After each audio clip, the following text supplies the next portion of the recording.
ఓం నమో వెంకటేశాయ. నారాయణం నమస్కృత్య నరం చైవ నరోత్తమం దేవీం సరస్వతీం వ్యాసం తతో జయముదీరయేత్.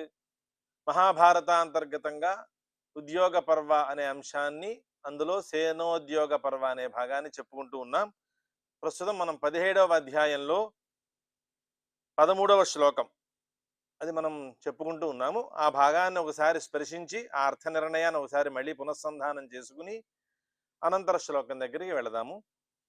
యస్మాత్ పూర్వైః కృతం రాజన్ బ్రహ్మర్షిభిరనుష్ఠితం అదృష్టం దూషయసి మే యచ్చ మూర్ధ్య స్పృశ సదా. పూర్వైః కృతం అంటే పూర్వాచార్యులు అనుష్ఠింపబడింది ఏ కర్మ అయితే ఉన్నదో ఆ కర్మ అంటే కర్మ సమూహం, అలాగే బ్రహ్మర్షులు అనుష్ఠించినటువంటి కర్మ సమూహం, ఇవన్నీ కూడా ఒక అదృష్టం దూషయసి అంటే ఈ కర్మలకి సంబంధించిన ఒక అదృష్టాన్ని నువ్వు దూషిస్తూ ఉన్నావు.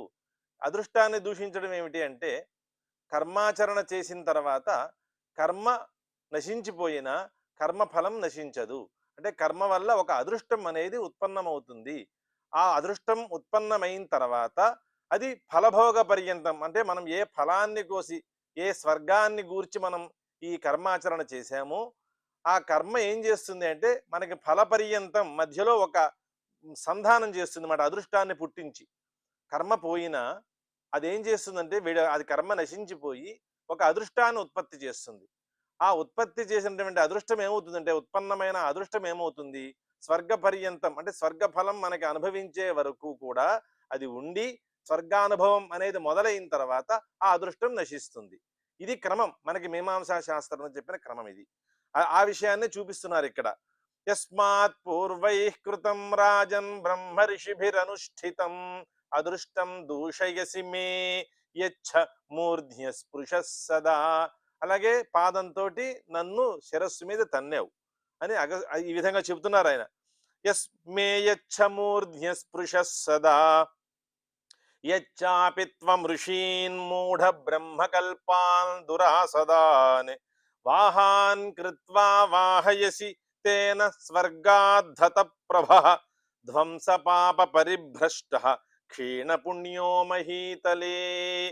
ఈ విధంగా ఋషీన్ మూఢ, హే మూఢా అని సంబోధన చేస్తూ నహుషుణ్ణి, ఋషీన్ బ్రహ్మకల్పాన్ దురాసదాన్ అంటే ఎవరికి శక్యం కానిటువంటి ఒక బ్రహ్మఋషులు వాళ్ళంతా కదా, వాళ్ళ స్థితి కానీ వాళ్ళ యొక్క తపస్సు కానీ ఇతరులు ఎవరు అందుకో శక్యం కాని వారు. వాళ్ళు ఈ ఇతరులు ఎవరు అంతటి స్థితిని పొందగలిగినటువంటి స్థితి ఉన్నవాళ్ళు కాదు, మామూలు సామాన్య మనుషులు ఎవరైనా సరే. అంటే బ్రహ్మకల్పలు అంటే బ్రహ్మతోటి సమానులు వాళ్ళు. బ్రహ్మకల్పాలు అన్నాం కాబట్టి, బ్రహ్మకల్పం అంటే ఈశన్యూన అంటే కొంత తక్కువ అని చెప్పినా, లేదు బ్రహ్మ తుల్యులని చెప్పినా బ్రహ్మతో సమానమైనటువంటి వారంతా ఋషులు. కాబట్టి అది దురాసదాన్ కదా, మరి వాళ్ళ స్థాయిని చేరుకోవడం ఎవరికి శక్యమవుతుంది? కాబట్టి దురాసదాన్ వాళ్ళని ఇతరులు ఎవరూ కూడా చేరుకునేటటువంటి స్థితి లేనటువంటి వాళ్ళు ఎవరు ఆ స్థితిని పొందలేరు మాట. అంతటి స్థితిని పొందినటువంటి బ్రహ్మకల్పులు బ్రహ్మఋషులు ఎవరైతే ఉన్నారో, బ్రహ్మకల్పానంటే బ్రహ్మతో సమానమైనటువంటి ఆ ఋషులందరినీ కూడా నువ్వు వాహనములుగా చేసుకున్నావు. ఆ ఋషులందరినీ వాళ్ళని వాహనములుగా చేసుకుని వాహయసి, వాళ్ళు పాప మోస్తూ ఉన్నారు, వాళ్ళని నిన్ను వహింపజేస్తూ ఉన్నావు. వాహాన్ కృత్వా వాహయసి తేన స్వర్గాత్ హత ప్రభః. దానివల్ల ఏ కారణం, 3 కారణాలు చెప్పారు మనకి. బ్రహ్మర్షులు అనుష్ఠించినటువంటి అలాగే పూర్వులు అనుష్ఠించినటువంటి కర్మ అదృష్టం ఏదైతే ఉన్నదో దాన్ని దూషించడము, అలాగే మూర్ధ్ని అస్పృశ నా తలని తన్నడము, అట్లాగే బ్రహ్మకల్పులైనటువంటి ఋషులందరినీ కూడా వాహనములుగా చేసి వాళ్ళ చేత నువ్వు మోయించుకోవడము అనేటువంటి ఈ కారణాలు ఇన్నున్నాయి కదా. ఇన్ని కారణముల ద్వారా స్వర్గాత్ హతప్రభః అంటే ఈ దోషములన్నిటి చేత కూడా నువ్వు ఆ ప్రభ అంటే కాంతి లేనిటువంటి వాడి, కాంతి కోల్పోయినటువంటి వాడవై ధ్వంస నశించిపో, పాప పరిభ్రష్ట ఆ పాపం చేత పరిభ్రష్టుడవై మహీతలే క్షీణ పుణ్య ఈ భూమి మీద పుణ్యమంతా క్షీణించినటువంటి వాడవై ఈ భూమి మీద పడిపో అని శాపం ఇచ్చాడు అగస్త్యుడు. యచ్చాపి త్వం ఋషీన్ మూఢ బ్రహ్మకల్పాన్ దురాసదాన్ వాహాన్ కృత్వా వాహయసి తేన స్వర్గాద్ధత ప్రభః ధ్వంస పాప పరిభ్రష్టః క్షీణ పుణ్యో మహీతలే దశవర్ష సహస్రాణి సర్పరూపధరో మహాన్ విచరిష్యసి పూర్ణేషు పునఃస్వర్గమవాప్స్యసి దశవర్ష సహస్రాణి సర్పరూపధరో మహాన్ విచరిష్యపి పూర్ణేషు పునః స్వర్గమవాప్స్యసి.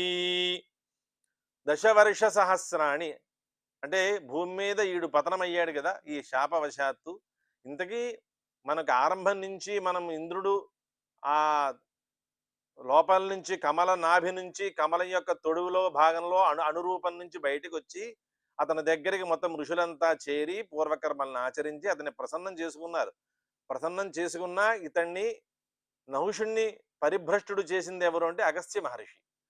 ఆ విషయాన్ని చూపిస్తున్నారు మనకి ఇక్కడ. అంటే ఈ ఆరంభం ఎక్కడైతే మొదలైందో ఆ మొదల నుంచి అంటే ఇంద్రుడు అడిగాడు కదా ఎవరిని, అగస్త్యుడిని అడిగాడు ఏ విధంగా ఇతడు నశించిపోతాడు అని. నాకు చేసినటువంటి ఈ అవమానం ఏదైతే ఉన్నదో, నన్ను ఏ విధంగా అయితే అతను అవమానించాడో పాదస్పర్శ చేత, దాని చేతనే అతడు హతుడయ్యాడు, పరిభ్రష్టుడయ్యాడు, భూమి మీద పతనమయ్యాడు అనే విషయాన్ని చెబుతూ ఉన్నారన్నమాట. వాహాన్ కృత్వా వాహయసి తేన స్వర్గాద్ధత ప్రభః ధ్వంస పాప పరిభ్రష్టః క్షీణ పుణ్యో మహీతలే దశవర్ష సహస్రాణి సర్పరూపధరో మహాన్. మొత్తం వీడు పతనమయ్యాడు భూమి మీద. ఏ రకంగా పతనమయ్యాడు, పతనమైన తర్వాత ఏ రూపాన్ని ధరించాడు అంటే సర్పరూపధర మహాన్, ఒక గొప్ప సర్పరూపాన్ని ధరించాట నహుషుడు. అలా ధరించి ఎప్పటిదాకా సంచరిస్తున్నాడంటే దశవర్ష సహస్రాన్ని 10,000 సంవత్సరములు కేవలం సర్పరూపాన్ని ధరించి నువ్వు భూమి మీద సంచరించు అని శాపం మాట వాడికి. దశవర్ష సహస్రాణి సర్పరూపధరో మహాన్ విచరిష్యపి పూర్ణేషు. అది ఎప్పుడైతే పూర్ణమవుతుందో అంటే 10,000 సంవత్సరములు నీకు పూర్ణమైన తర్వాత పునఃస్వర్గమవాప్స్యసి అంటే మొత్తం అంతా ఈ పాపమంతా నశించిపోతుంది. కాబట్టి ఈ 10,000 సంవత్సరములు ఈ పాపాన్ని నువ్వు అనుభవిస్తూ ఇక్కడే భూమి మీదే పతనమయ్యి అనంతరం మళ్ళీ నువ్వు స్వర్గాన్ని పొందుతావు. పునఃస్వర్గమవాప్స్యసి ఏవం భ్రష్టో దురాత్మా సహ దేవరాజ్యాదరిల్దమా దిష్ట్యా వర్ధామహే శక్ర హతో బ్రాహ్మణ కంటకః. ఏవం భ్రష్టో దురాత్మా సదేవరాజ్యాదరిల్దమా దిష్ట్యా వర్ధామహే శక్ర హతో బ్రాహ్మణ కంటకః. ఏవం భ్రష్ట ఈ ప్రకారంగా నహుషుడు దురాత్మ అంటే పాపస్వరూపుడైనటువంటి నహుషుడు భ్రష్టుడయ్యాడు. ఎక్కడి నుంచి? దేవరాజ్యం నుండి, అమరలోక నుండి ఈ విధంగా పతనమయ్యి భూమి మీద పడ్డాడు. హే అరిందమ దిష్ట్యా వర్ధామహే, మా భాగ్యవశం చేత శక్ర నిన్ను మేము వర్ధింపజేస్తున్నాము. నీ స్థానాన్ని నువ్వు అలంకరించు, నీ స్థానంలో మళ్ళీ యథాతథంగా అదే పూర్వ వైభవంతో ఉండేటట్లుగా మేము నిన్ను వర్ధింపజేస్తున్నాము. దిష్ట్యా వర్ధామహే శక్ర హతో బ్రాహ్మణ కంటకః. హతుడయ్యాడు ఎవడు? బ్రాహ్మణ కంటకః. బ్రాహ్మణులందరికీ కూడా అంటే వేద పారంగతులందరికీ కూడా కంటకుడైనటువంటి నహుషుడు హతుడయ్యాడు. ఇక్కడ మనం ప్రత్యేకంగా గుర్తుపెట్టుకోదగిన అంశములు ఇవన్నీ. అంటే వేద విద్యని గాని వేద విద్య అధ్యయనం చేసినటువంటి పండితులను గాని దూషించడం వల్ల కలిగే ఫలం ఎలా ఉంటుంది అనడానికి ఈ శ్లోకం ఒక ఉదాహరణ. త్రివిష్టపం ప్రపద్యస్వ పాహి లోకాన్ శచీపతే జితేంద్రియో జితామిత్రః స్తూయమానో మహర్షిభిః. త్రివిష్టపం ప్రపద్యస్వ పాహి లోకాన్ శచీపతే జితేంద్రియో జితామిత్రః స్తూయమానో మహర్షిభిః. త్రివిష్టపం ప్రపద్యస్వ, హే ఇంద్ర స్వర్గలోకాన్ని పొందు. నీకు ఏ రకమైనటువంటి ప్రతిబంధకము ఇప్పుడు లేదు, ఎటువంటి ప్రాతికూల్యము లేదు. నీకు ప్రతికూలుడుగా ఉండేటటువంటి నహుషుడు భ్రష్టుడయ్యాడు. త్రివిష్టపం ప్రపద్యస్వ పాహి లోకాన్ శచీపతే, అమరలోకాధిపత్యాన్ని పొంది మొత్తం సర్వలోకాల్ని కూడా రక్షించు హే శచీపతే. జితేంద్రియ, ఈ శచీపతి ఎటువంటి వాడు? జితేంద్రియ, ఇంద్రియ జయాన్ని పొందినటువంటి వాడు. ఏ ఇంద్రియానికి లోనుడు కాదు ఆయన, సర్వ ఇంద్రియములను జగించినటువంటి మహాయోగి. కాబట్టి జితేంద్రియ జితామిత్ర, ఎటువంటి శత్రువునైనా సరే వదలలేదు. లోక కంటకులైనటువంటి వృత్రాసురుణ్ణి, విశ్వరూపుని అందరినీ సంహరించిన వాడు కాబట్టి జితామిత్ర. జితేంద్రియో జితామిత్ర స్తూయమానో మహర్షిభి, ఈ మహర్షుల చేత స్తుతింపబడుతూ నువ్వు త్రివిష్టపం అంటే స్వర్గలోకాన్ని పొందు అని చెప్పారు. శల్య ఉవాచ తతో దేవా భృశంతుష్టాః మహర్షిగణ సంవృతాః పితరశ్చైవ యక్షాశ్చ భుజగా రాక్షసాస్తథా. తతో దేవా భృశంతుష్టాః మహర్షిగణ సంవృతాః పితరశ్చైవ యక్షాశ్చ భుజగా రాక్షసాస్తథా. మొత్తం ఎంతమంది హర్షాన్ని పొందారో మొత్తం ఆ గణాలన్నీ చూపిస్తూ ఉన్నారు. దేవాహ భృశం తుష్టాహ, మిక్కిలి వాళ్ళు సంతోషాన్ని పొందారు దేవతలు. కేవలం వాళ్ళు మాత్రమే కాదు, మహర్షి గణ సంవృతాహ, మహర్షి గణంతో కూడినటువంటి దేవతలంతా కూడా ఎంతో సంతోషాన్ని పొందారు. అలాగే పితరశ్చైవ, పితృదేవతలు, అలాగే యక్షులు, అలాగే భుజగాహ అంటే నాగలోకము వాళ్ళు, అలాగే రాక్షసాహ సర్వ రాక్షస గణం కూడా, అంటే రాక్షస గణం కూడా ఈ నహుషుడి వల్ల భీతిల్లుతూ ఉన్నది. కాబట్టి వాళ్ళకి కూడా స్వేచ్ఛ వచ్చింది ఇప్పుడు మళ్ళీ. రాక్షసాస్తథా గంధర్వాః దేవకన్యాశ్చ సర్వే చాప్సరసాంగణాః సర్వాంసి సరితశైలాః సాగరాశ్చ విశాంపతే. గంధర్వా దేవకన్యాశ్చ సర్వే చాప్సరసాంగణాః సరాంసి సరితశైలాః సాగరాశ్చ విశాంపతే. ఇంకా ఎవరెవరి సంతోషాన్ని పొందారు ఈ నహుషుడు పతనమవడం వల్ల, మళ్ళీ ఇంద్రుడు పూర్వ వైభవాన్ని పొందడం వల్ల సంతోషించినటువంటి వారు ఎవరెవరు అనేటువంటి ఆ గణాన్ని చూపిస్తూ ఉన్నారు. గంధర్వులు, గంధర్వాః దేవకన్యాశ్చ దేవకన్యలు, అలాగే అప్సరసాంగణాః అప్సరోగణములు, ఇవన్నీ కూడా. సరాంసి సరితః శైలాః, అలాగే నదులు, పర్వతములు, సాగరములు, ఇవన్నీ కూడా. అంటే ఇవన్నీ అచేతనములు అనుకుంటామేమో మనం, నదులు ఇవన్నీ కూడా. వాటన్నిటికీ కూడా దేవతలు ఉన్నారు. అంటే ప్రతి దానికి ఒక అధిష్టానమైనటువంటి దేవతలు ఉంటూనే ఉంటారు. కేవలము సముద్రుడు మనం అన్నాం కాబట్టి నీళ్లు మాత్రమే మనం కాదు అవి. సముద్రుడు అనేది ఆ జలానికి అధిపతి అయినటువంటి సముద్రుడు ఉన్నాడు కాబట్టి వీళ్ళంతా సంతోషించారు అని అర్థం దానికి. తరాంసి సరితశైలాః సాగరాశ్చ విశాంపతే ఉపాగమ్యాబ్రువన్ సర్వే దిష్ట్యా బర్ధతి శత్రుహన్ హతశ్చ నహుషః పాపః దిష్ట్యా అగస్త్యేన ధీమత. దిష్ట్యా పాప సమాచారః కృతః సర్పో మహీతలే ఉపాగమ్యాబ్రువన్ సర్వే దిష్ట్యా బర్ధసి శత్రుహన్ హతశ్చ నహుషః పాపః దిష్ట్యా అగస్త్యేన ధీమత. దిష్ట్యా పాప సమాచారః కృతః సర్పో మహీతలే. వీళ్ళంతా అంటే ఈ గణమంతా ఉన్నది కదా, వీళ్ళంతా దగ్గరికి వచ్చారట, ఇంద్ర సమీపానికి వచ్చారు. వచ్చి ఈ విధంగా అన్నారట. ఉపాగమ్యాబ్రువన్ సర్వే, ఏమన్నారు? దిష్ట్యా వర్ధసి శత్రుహన్, శత్రువుల్ని సంహరించేవాడా మా భాగ్యవశం చేత నువ్వు వృద్ధిని పొందుతూ ఉన్నావు. హతశ్చ నహుషః పాపః, పాపస్వరూపుడైనటువంటి నహుషుడు హతుడయ్యాడు. దిష్ట్యా, ఎవరి చేత? దిష్ట్యా అగస్త్యేన ధీమత, అగస్త్య మహర్షి అనేటువంటి వాడు ఒకడు గొప్ప మహర్షి కాబట్టి, బ్రహ్మర్షి కాబట్టి ఆయన చేత ఇతడు హతుడయ్యాడు. ఇది కూడా మా భాగ్యమే కదా. దిష్ట్యా అగస్త్యేన ధీమత నహుషః హతః, అగస్త్యుడైనటువంటి ధీమంతుడు చేత ఈ పాపస్వరూపుడైనటువంటి నహుషుడు సంహరింపబడ్డాడు. దిష్ట్యా పాప సమాచారః కృతః సర్పో మహీతలే.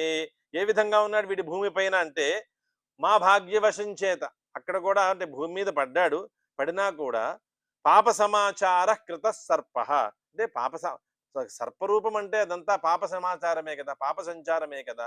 అంటే పాపరూపముగా వాడు దాన్ని తిరుగుతూ ఉంటాడు కదా లోకంలో మొత్తం. ఈ విధంగా అంటే ఎవరిని వాడు దుఃఖింపజేయాలంటే దుఃఖింపజేస్తూ ఉంటాడు.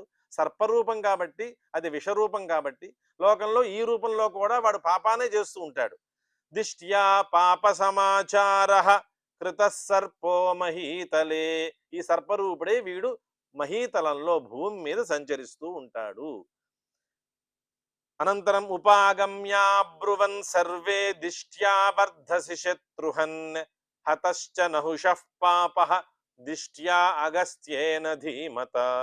దిష్ట్యా పాప సమాచారః కృతః సర్పో మహీతలే.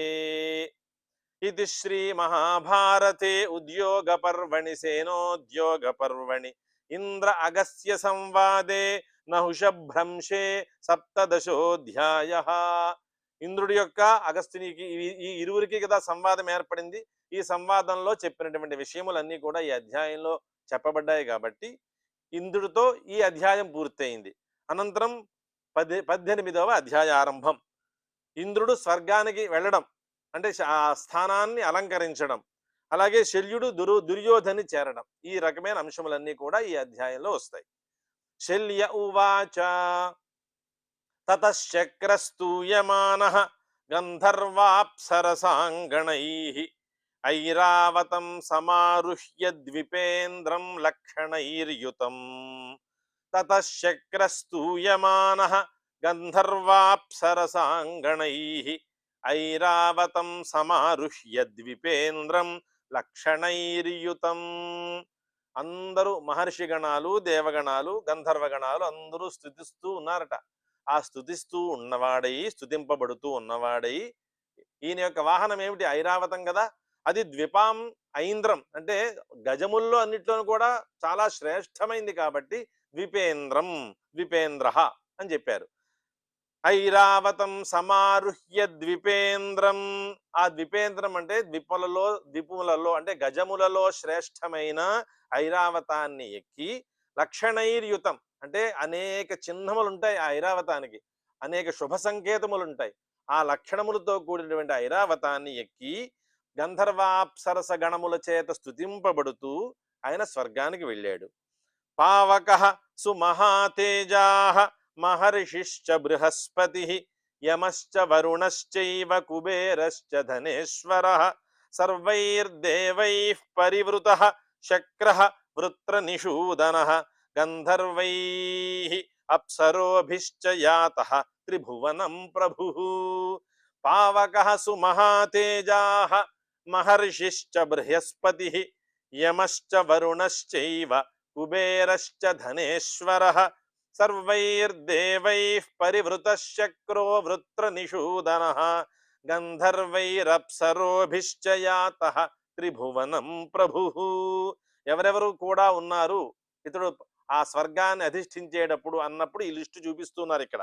పావకః మహాతేజాః అగ్ని ఉన్నాడుగా ఆయన, అలాగే మహర్షిశ్చ బృహస్పతి గారు అక్కడే ఉన్నారు, యముడు, వరుణుడు, కుబేరుడు, ఆ విధంగా సర్వైర్దేవైః పరివృతః ఇంద్రుడు అందరు దేవతలతోటి చుట్టుముట్టి ఉన్నాడు ఆయన దేవతాగణంతో. వృత్రనిషూదన వృత్రాసురుని చంపాడు కాబట్టి ఈ విశేషణం శక్రుడికి చెప్తున్నారు. అలాగే గంధర్వులు, అలాగే అప్సరోగణము వీళ్ళందరితో కూడి ఉండగా యాతః త్రిభువనం ప్రభు స్వర్గానికి వెళ్ళేట ఆయన ప్రభువుగా. ఈ విధంగా మొదటి శ్లోకం అంతా కూడా మనకి ఇంద్రుడు స్వర్గాన్ని అధిష్ఠించినట్లుగా చూపిస్తూ ఉన్నది ఈ శ్లోకం అంతా కూడా.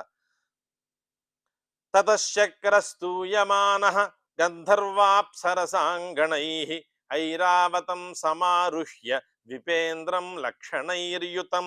పావకః మహాతేజాః మహర్షిశ్చ బృహస్పతిః యమశ్చ వరుణశ్చైవ కుబేరశ్చ ధనేశ్వరః సర్వైర్దేవైః పరివృతః శక్రో వృత్రనిషూదనః గంధర్వైరప్సరోభిశ్చ యాతః త్రిభువనం ప్రభుః. స్వర్గాన్ని చేరుకున్నాడు ఇంద్రుడు. స సమేత్య మహేంద్రాణ్యా దేవరాజస్య ముదా పరమయా యుక్తః పాలయామాస దేవరాట్. స సమేత్య మహేంద్రాణ్యా దేవరాజ శతక్రతుః.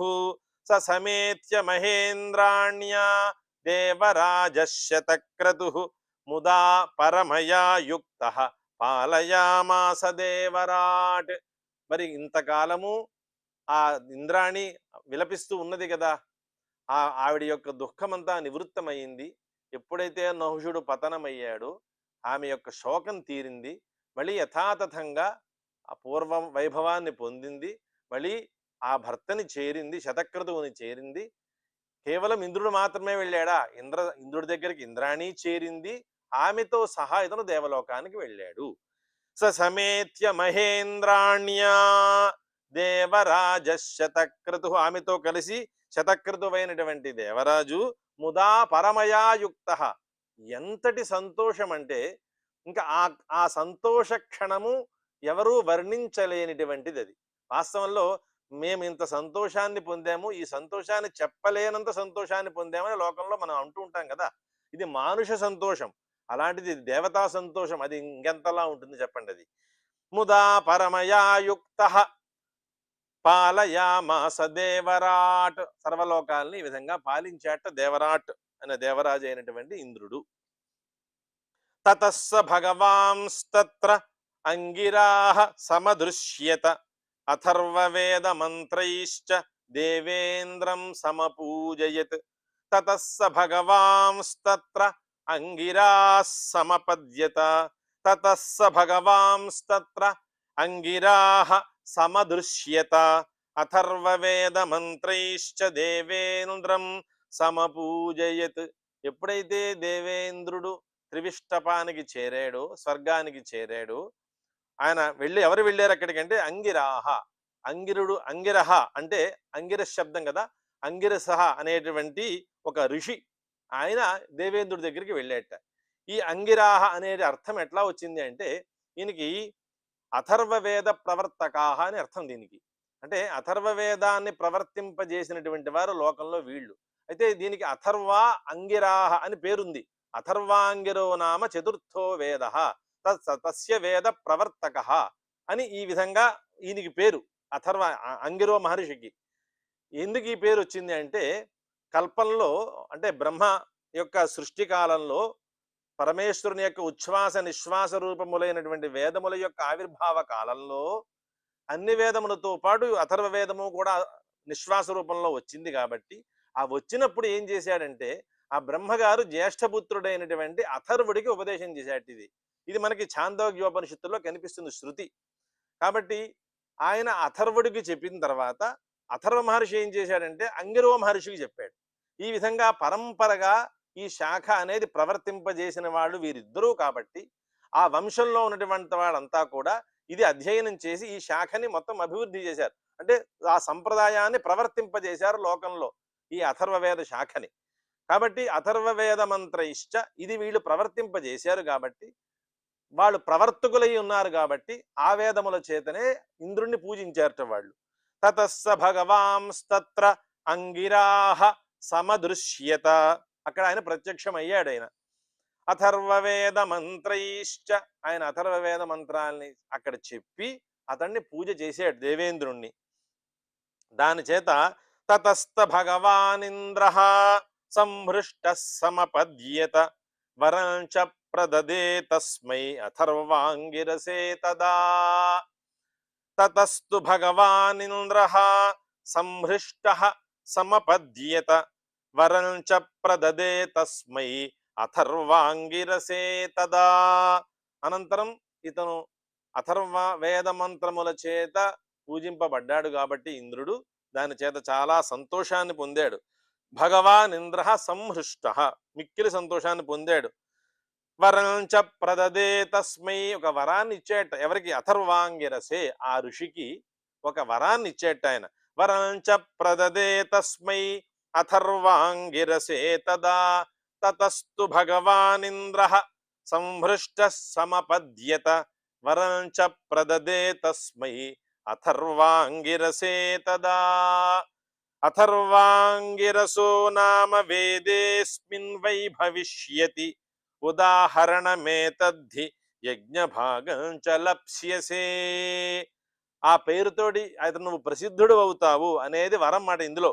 అథర్వాంగిరసో నామ వేదేస్మిన్ వై భవిష్యతి ఉదాహరణమేతద్ధి యజ్ఞభాగం చ లప్స్యసే.